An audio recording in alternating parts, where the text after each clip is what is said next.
the This Week in America website, thisweekinamerica.us. Great to have you with us on the program today. As mentioned, Keith Greenwood, our special guest. He has a bachelor's degree in creative arts, creative writing, also a bachelor's degree in arts history. The first novel he ever read was Hobbit. He reads multiple genres of fiction. Keith has written short stories and plays, performed with local theater groups. He began writing The Clueless Dead, the book we're talking about tonight, in 2010, to explore aspects of vampirism he felt had been ignored or looked at from a different perspectives. And he's with us on This Week in America. Keith, author of the book The Clueless Dead, it is great to have you with us, coming to us via Skype from Australia. Keith, welcome to the program. Oh, it's a pleasure to be here, Rick. It is great having you here. It is really a gripping story, and we'll talk in depth about this, but it's interesting because I mentioned that you sort of took a different perspective of this. In fact, one of the reviews says it's a different slant on the vampire genre. Talk about the different perspective and why you felt it was different to come at it from a different angle. Well, Rick, I've read the original Dracula, and I've read a lot of vampire stories since, and I kind of noticed that there seemed to be kind of certain themes that seem to keep repeating in an awful lot of novels that I kept coming across. One of them is that many vampires are shown as being physically beautiful, and there's also an awful lot of sexuality. Now, go back to the original Dracula, to be fair, there was always a slight sexual undertone there with Dracula, Three Brides. Yes. Yeah, we can read the subtext there. But lately, with an awful lot of them, like the Vampire Diaries and other things, there seems to be like this sex is just overtaking everything else that's about the vampirism. And that seemed to somehow be overdoing it for me. And the way I've written it is the guy either looks like a normal man, or he looks like something that's utterly terrifying. There's nothing about becoming a vampire that has made him more physically beautiful. Well, the book is called The Clueless Dead. It's available all across the country. Information, of course, available at our website, thisweekinamerica.us. Keith's website is cluelessdead.com. It's interesting because it is a different perspective. It really is a fascinating story. And let's talk a little bit about the story without giving too much away here. Talk about Michael. Michael is the main character. And Michael's sort of an ordinary guy, isn't he? Yep. Michael's a fairly ordinary man. He's a musician, but he's just like what most musicians are. He just makes money playing music in pubs, bars, various other venues. He works part-time for a music magazine, and he's not especially more handsome than anyone else. And one of the things, I'm writing this from the male perspective, so many vampire stories seem to involve being seen from female perspectives. This one's male perspective, and he's transformed into a vampire by sheer accident. I'm not going to go into the complicated series of ridiculous coincidences involved, but he's turned into a vampire by accident, and there is no other vampire around to tell him. And another thing that keeps turning up in a lot of vampire stories is someone becomes a vampire, another vampire will appear to tell you how to be a vampire. In this one, nope, not happening. And that's what's so compelling with the story, because he really has to figure this out for himself. And I mentioned Michael's just an ordinary guy. He's a musician. He's a writer. He likes concert parties. And the story's a fascinating one. He sort of wanders into a party. All of this begins to happen. And talk about what he goes through, because he's trying to figure out how to deal with all these powers. And he's trying to figure this out all by himself. Yeah. Work on the principle that he has to either gain information that he's got no idea of knowing that's accurate, or working on his own. First question was, how are all the ways I can make various vampire powers go wrong for someone who doesn't understand them? If I give him super strength, he's going to inadvertently damage stuff. Incredible speed, well, his brain hasn't quite adjusted right to being a vampire yet, so he ends up running into walls. And so on. Yeah. And what he really deals with, though, is I'm not going with the principle that not having blood makes him into a mindless beast. it's a rather extremely different. If he goes without blood too long, he becomes extremely cold and logical. So it's more like high intelligence with great diminished capacity for guilt. So he becomes extremely pragmatic about what he must do to stay alive. Yeah, and you talk about the moral quandary that he goes through, a vampire and trying to remain a decent human being. Talk about what he goes through because this is new territory. And again, he has nobody else to lean back on. He's trying to figure this out for himself, trying to be a decent person, yet at the same time, he has these amazing powers. Yeah, and it's the powers that is really the tricky part. For him, the temptation isn't the drinking of blood. I mean, lots of people go back and says, "Oh, drinking blood, that's terrible," but it's not really now. We're in an age of blood transfusions when people are encouraged to, in fact, give blood so that other people may live. So it's not as disturbing a concept now as it was of taking someone's a small amount of someone else's blood so you can go on living. Isn't really that disturbing a concept now as it was back when Dracula was written. For him, the deeper moral quandary, aside from the fact that he now has awesome physical powers, is the vampiric powers of hypnotism and mind control. And from my perspective, that's a far darker and more insidious temptation that he must deal with. Like he has to make, he can't appear more beautiful to someone, but he can mentally kibosh someone's mind so that even when he looks terrifyingly hideous, they'll look at him like, "Oh, you're magnificent. I want to do whatever you command me." And that is a far more dark and terrible temptation to contemplate. Keith Greenwood, our guest on This Week in America. Keith is the author of the new book, The Clueless Dead. His website is cluelessdead.com. The book's available everywhere in the country and overseas because Keith is coming to us from Australia via Skype on the program today. And you can log on directly to Keith's website by going to our website, thisweekinamerica.us. Talk about what type of relationships and how it's changing with his friends. And he actually puts them in some peril. Talk about how that whole relationship with friends evolves. Can you still have friends when you're going through this? Yes, he kind of reaches out. He doesn't reach out to that many people. He reaches out to mainly one friend and then later to another person. But but the number of people who are like in the know on his situation is kept rather small. And in many ways, it's extremely difficult for him. I'm not going to give much away for how certain events will proceed, but there's this kind of this level of distrust, like you are my friend and I trust you, and yet, am I really sure that you're not? You're looking at it. We're studying all this. Yes, kind of a science experiment, but do you understand that I am still your friend? Yeah. There are a number of reviews, very, very positive reviews. First of all, what's it feel like when you get on a website and you look at reviews of the book and they really like it? I mean, page turner, excellent book, that type of thing. What's it feel like when you get that positive reinforcement? Oh, it feels very good, Rick. It feels very good that I've achieved, especially in the part when they say when I was gripping, because when I tried writing this style, I wanted something that really pulls people in.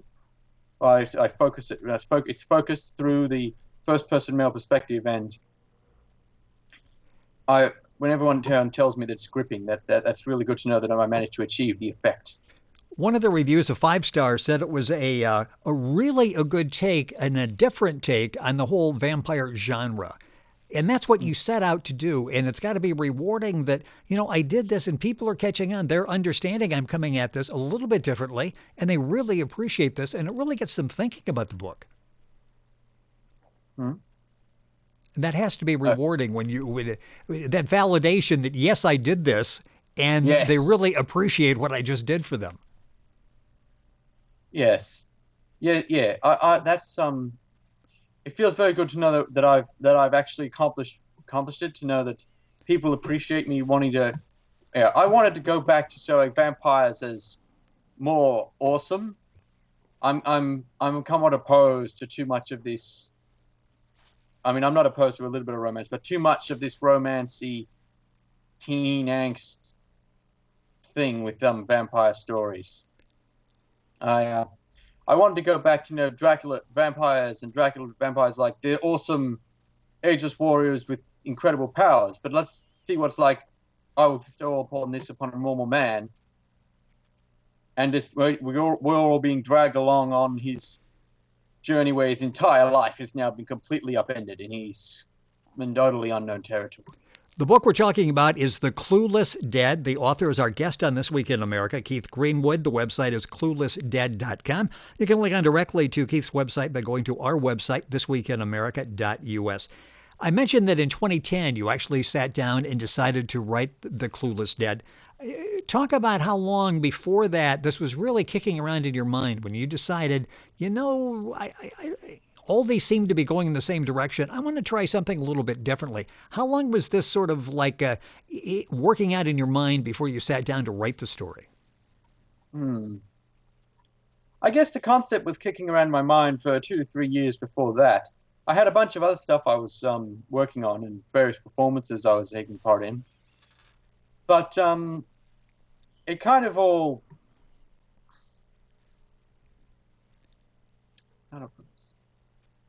It kind of all crystallized for me when someone gave me, and I don't want to sound negative, but someone gave me the book Twilight as a birthday present.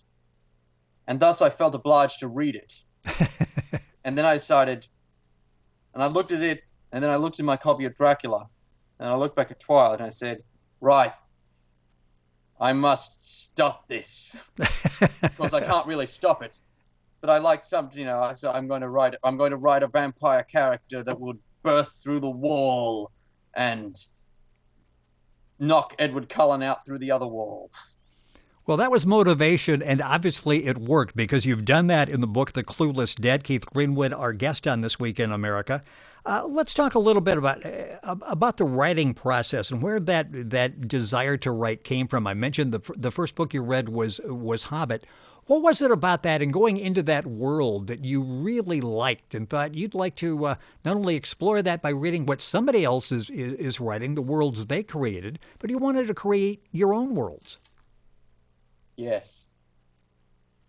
Well, I didn't decide. I decided I'd be read The Hobbit inspired me, but I didn't actually. I think I kept reading at least once a year, and when I was still in primary school, I did everyone was asked to do a creative writing project, and theirs was a page long. I did one that was 6 pages long, and I realized, oh wait, I want to be a writer. Yeah, that's what I want to do. And well, we're more like I want to be a storyteller. I mean, song, performance, acting, writing, they're all different ways of communicating stories, and I'm a storyteller. This is the first time I tried to compel a whole story in a novel form in written words. Well, you've done an excellent job. It's a powerful story, The Clueless Dead. You've said one of the things, maybe one word that you use that's really a quality that's got you through all of this, the writing process, is persistence. Talk about that, because everybody that's tried to write thinks this is going to be great, and then you always hit that period where you sit there for hours and maybe you get a sentence out of the deal, and you're saying, yeah, you've gone through that. You just focus on the goal and you just keep moving forward. Yeah, you have to just keep going. You have to come back every afternoon, even when you can barely think of anything, and keep writing. I mean, now I've gotten more practice for when I'm working on other stuff. I've tried to set myself a quota of 1,000 words, but sometimes you don't even get that. And sometimes you get more than that. But the point is, you have to keep writing even when it's not fun. If you only write when it's incredibly fun, you're not going to get finished.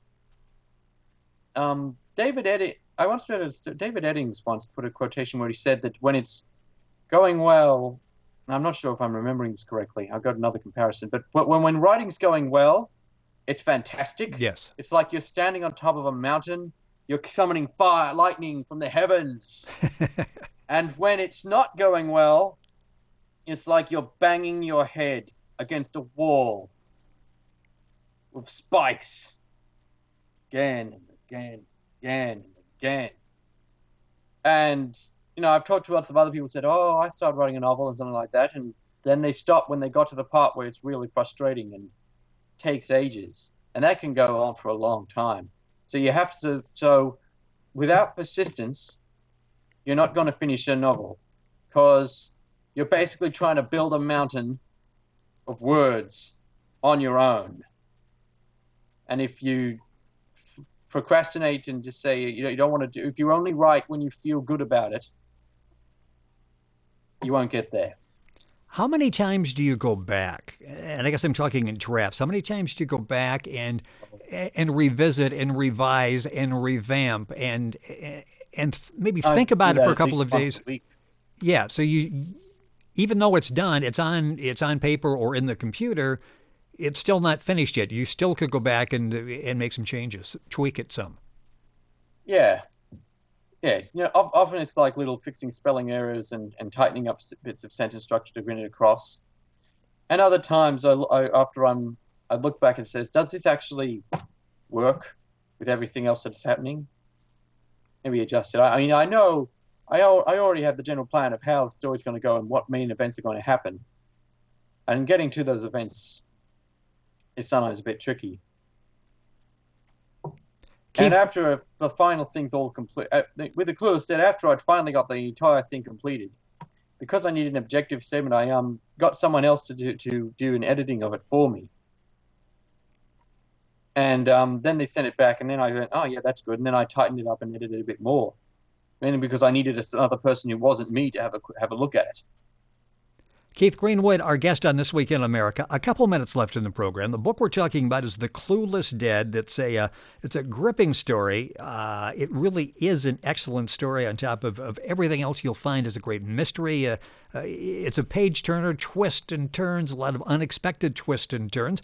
The Clueless Dead, the website is cluelessdead.com. Keith Greenwood, our guest. You can link onto his website directly by going to our website, thisweekinamerica.us. You said in talking about that persistence that keep creating that world in your mind piece by piece, no matter how long it takes. Talk a little bit about creating that world. What's that like? I'm not that creative, but you've created this whole universe, this whole world with your characters in it. What's it like to create that sort of alternate universe you've got there? It's